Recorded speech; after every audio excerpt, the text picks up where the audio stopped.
የሜርሲና የሲፈን ተንኮል ተጋልጧል። ሜርሲና ሲፈን እንግዲህ ያደረጉትን ድርጊት ሜርሲ ስታወራ ከሙስጠፋ ጋር እናት ዛራ ሰምታለች። ይሄንን ከሰማች በኋላ እናት ዛራ በጣም ነው ግራ የገባት፣ በጣም ነው የደነገጠችው። ይሄ ነገር እንዴት ሊሆን ይችላል የሚለው እጅጉን አስገርሟታል ማለት ነው።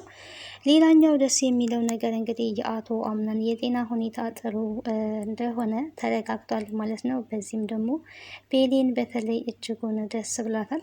የመጀመሪያ እንግዲህ ሲነቃ አምነን ከተኛበት እያገኘው ቤሌንን ነው። እሷም በጣም ነው ደስ ያላት። በመጀመሪያ ተጨንቃ ነበረ። እባክህ ብቸኝነት እንዲሰማኝ አታድርገኝ እባክህ እያለች ነበር። በስተመጨረሻ እንግዲህ እሷ ባለችበት ነው እየነቃውና ከምንም በላይ ተደስታለች። ሙስጠፋ ጄሪን እያሰቃየ ይገኛል። ልጃችን እንዴት ነው እያለ ከአሁኑ እንግዲህ ጥያቄ አብዝቶባታል። ጄሪ እንግዲህ አጣብቂኝ ውስጥ ነው ያለችው። እኔ የአቶ አምናን ሚስት ነኝ ተወኝ ብትልም እየሳቀባት ነው የሚገኘው ማለት ነው። ሰላም ጤና ይስጥልኝ ውድና የተከበራችሁ የቻናል የቤተሰቦች እንዴት አላችሁ? በያላችሁበት የዓለም ዳርቻ ሰላማችሁ ይብዛ።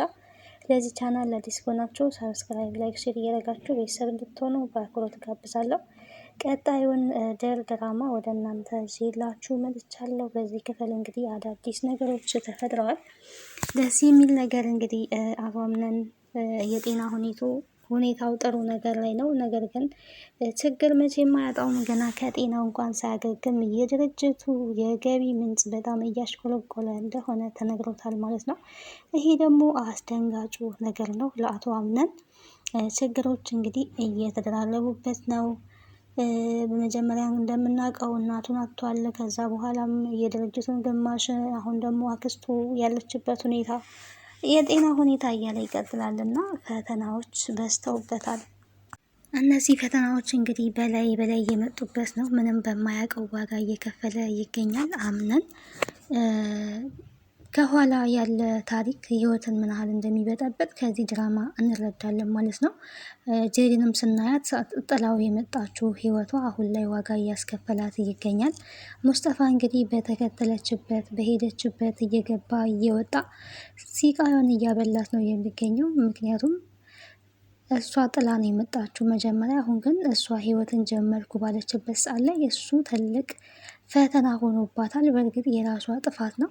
ምን ያህል ዋጋ ሊያስከፍል እንደሚችል ከዚህ ልንማር እንችላለን። አምነንም ቢሆን እንግዲህ እናቱ ያደረገችው ድርጊት ከኋላ መጥቶ ወደ እሱ ችግር ሆኖበታል ማለት ነው።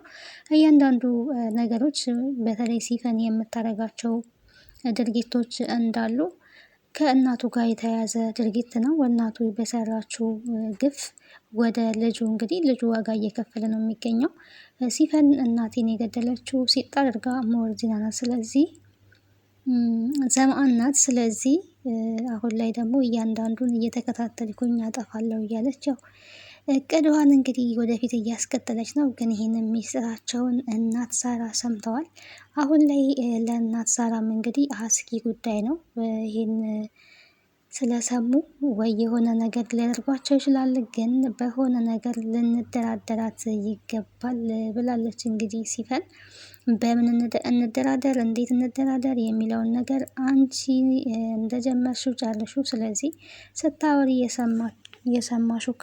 የሰማችሁ ከአንቺ ስለሆነ ሄደሽ ልትደራደሪያት ይገባል፣ ሄደሽ ተደራደሪያት እያለች እየመከረቻት ነው። እንግዲህ ሜርሲ ይሄን ነገር ስታወራ በመሰማቱ ሲፈን ተናዳለች። ምክንያቱም አንቺ ማውራት ካላቆምሽ በቃ ሁሉም ሚስጥራችን ሊወጣ ነው። ይሄ ሚስጥር ወጣ ማለት አቶ አምነን ሁላችንም ነው የሚያበቃለን፣ ከዚህ ቤት ሁላችንም ነው የምንወጣው፣ ይገለናል፣ ይጨርሰናል እያለ ትገኛለች። ለአምነን እንግዲህ እናት ዛራ የምትነግረው ከሆነ ከባድ ነው። እውነቱ ይጋለጣል፣ ግን መጋለጥ አለበት። ተንኮለኞች መጋለጥ አለባቸው።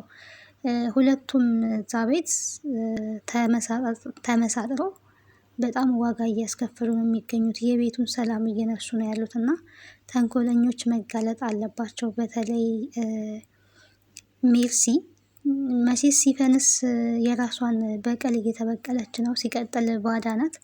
ሜርሲ ግን በዚህ ልክ ዘመድ ሆና ይህንን ሁሉ ተንኮል መስራቷ እጅግ የሚያሳዝን ነገር ነው ማለት ነው።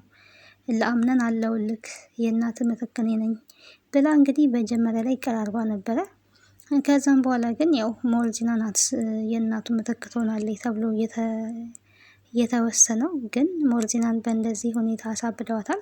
የተሰማባቸው ሚስጥርም እንግዲህ ይሄ ነው። መጀመሪያውኑ ለምን መድኃኒት ሰጣችኋት? ለምን እንደዚህ ያደረጋችሁ? በማለት ሙስጠፋ እያወራ ነበረ። ታዲያ ይሄንን ሙስጠፋ የሚያወራውን ወሬ ምንድን ነው ማድረግ ስላለብን ነው፣ ያረጋጋታል ብለን አስበን ነበር ይሄንን ያደረግነው። ነገር ግን እንኳን ሊያረጋጋት ይቅርና እንደውም የባሰ እንድትሆን አድርጓታል።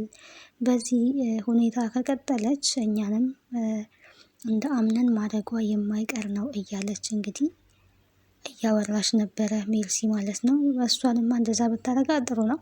ገብታላታለች እንግዲህ በስተመጨረሻ ነይ እያለች ነው። ሲጥ እንደምታረጋት ነው ሞርዚና ሜርሲን ሲጥ አርጋ ብትይዛት አምነን በማያውቀው ዋጋ መክፈል የለበትም። እሱ ምንም በማያውቀው ባልሰራው ተንኮል ባልሰራው ወንጀል ዋጋ እየከፈለ ያለ እሱ ነው። እና አምነን ላይ ያደረሰችው ድርጊት ሲፈል ላይ ወይም ደግሞ ሜርሲ ላይ ቢሆን ጥሩ ነበረ። ምክንያቱም የራሳቸው ስራቸው ስለሆነ ይገባቸዋል ማለት ነው።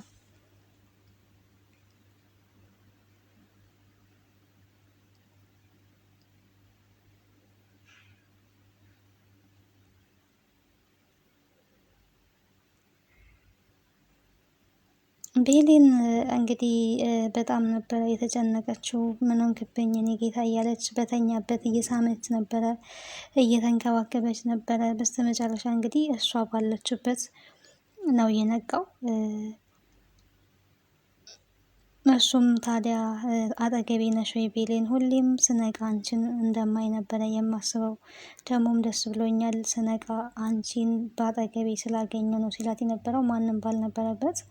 አምነን ሲነቃ እንግዲህ የነበረችው ቤሌን ነበረች ማለት ነው። በጣም ነው የተደሰተው። እሷም ስለነቃ በጣም ነው ደስ ያላትና እኔም ደስ ብሎኛል።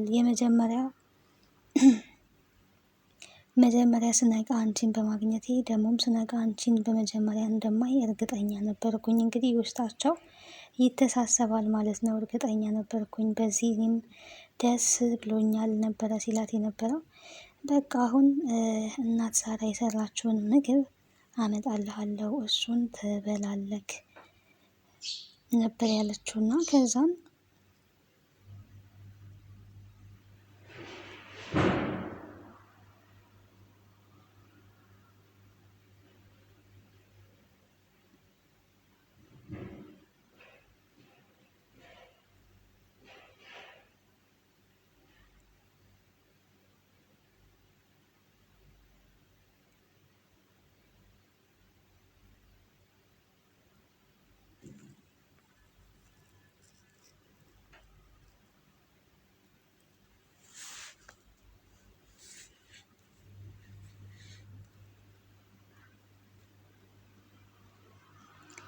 የእሱ ምርጫምና ሀሳብ የሆነውም ታዲያ እንደዛ ከሆነማ በቃ ሁል ጊዜ ብታመም ይሻላል ማለት ነው፣ እንደዚህ የምትንከባከበኝ ከሆነ ነበረ ሲላት የነበረውና እንደዚህ እኔን የምትንከባከበኝ ከሆነ ሁሌም ቢሆን ብታመም መርጣለሁኝ ያለው እንክብካቤ ለማግኘት እንግዲህ መታመምን የመረጠው ማለት ነው አቶ አምነን።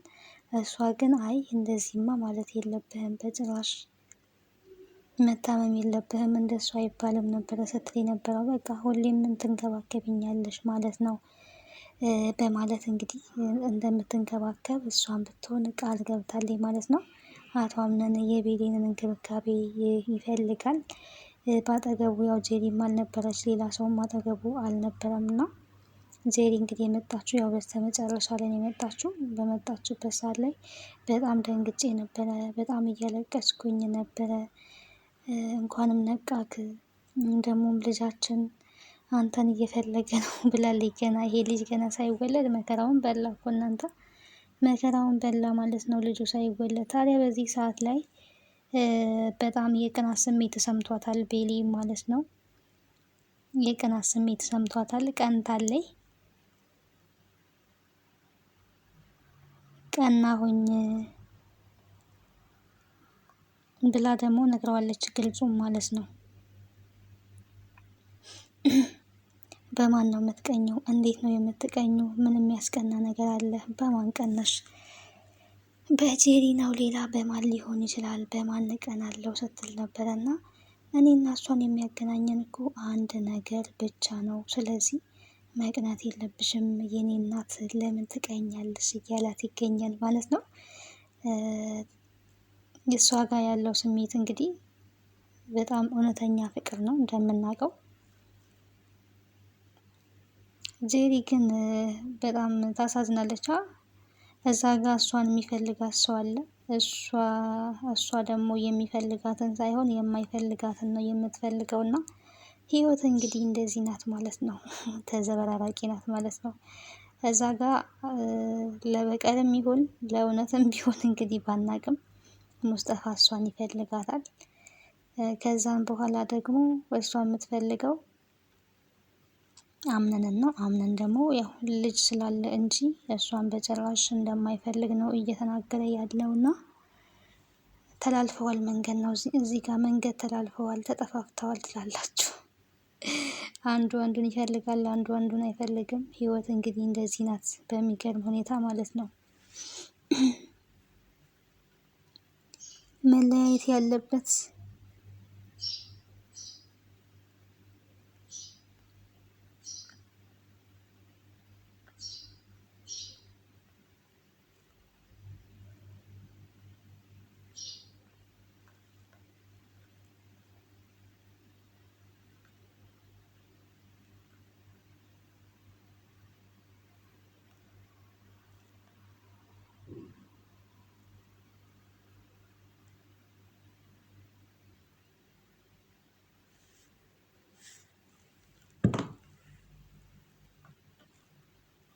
ሜርሲ እንግዲህ በጣም ጭንቀት ውስጥ ነው ያለችው። እናት ዛህራ ይሄንን ሚስጥር ስለሰማችባት ግራ ተጋብታለች። ምን ማድረግ እንዳለባት በጣም ደንግጣለች። ከተናገረች ደግሞ አምነን ሊወስን የሚችለው ውሳኔ ከባድ ነው። ግን እየለመነቻት እየተለማመጠቻት ትገኛለች። በእናትሽ ይሄንን አታድርጊ፣ በጭራሽ እንዳትናገሪ፣ መናገር የለብሽም እያለች ነው የምትገኘው። ይሄንን በመስማቴ እኔ በጣም አዝናለሁ፣ በጣም አፍራለሁ። ከአንቺ እንዴት አልጠብቅም። ቤተሰብ ነኝ ብላችሁ ከቤተሰቡ ጋር ተቀላቅላችሁ እየኖራችሁ እንዴት እንደዚህ አይነት ድርጊቶችን ታደርጋላችሁ? እያለቻቸው ትገኛለች ማለት ነው እናት ዛራ። እውነት ለመናገር